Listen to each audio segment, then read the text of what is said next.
Учак кырсыгынан көз жумгандардын саны өсүүдө.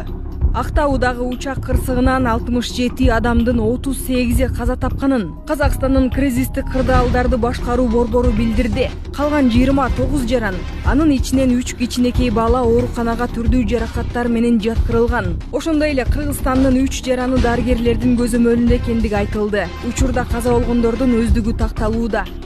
Ал эми солдаттардын арасында мына кызмат кылган контракт солдаттардын арасында, бизге досрочный келген солдаттардын арасында ошол жанагы дедовщина деген уставдык бузуулар деген болбосун. Ушуну командирлер карап чыккылаган дагы эмес. Уктуңарбы?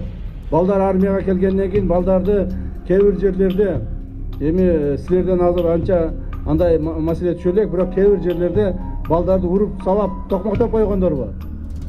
Мына кече эле Сүлүктүдө ошондой случай болду. Так, эгерде кайсыл бир солдат запка тарта турган болсо, командирин кошуп туруп жазалайбыз. Командирлер күнү түнү көзүңөрдү албаса ошону карагылагы. Эгерде ошого карабастан дагы бузуулар болуп, же солдаттардан ата-энелеринен, солдаттардан ушундай бир кайрылуулар түшө турган болсо, командирлер жазага тартыласыңар. Имейте в виду.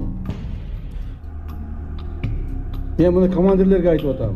Анан дагы билинбей калып кетет, көрүнбөй калып кетет дебегилегин.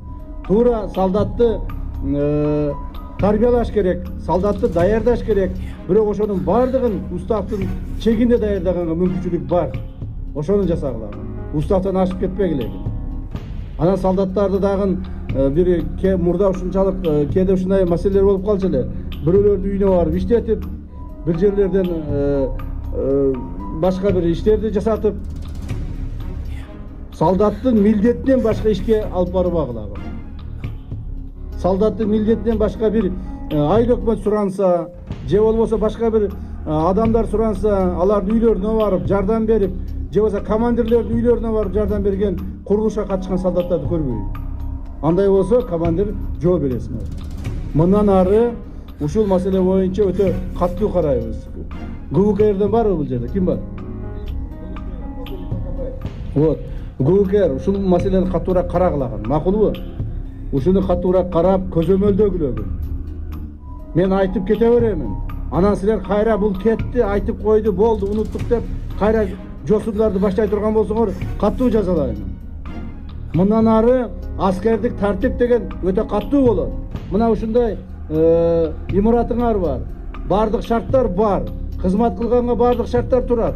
А силер болсо кызмат кылыштын ордуна башка нерселер менен машыга турган болсоңор, анда силер каттуу жазалайбыз. Ошону ГУКР каттуу көзөмөлгө алыңыз. Макулбу?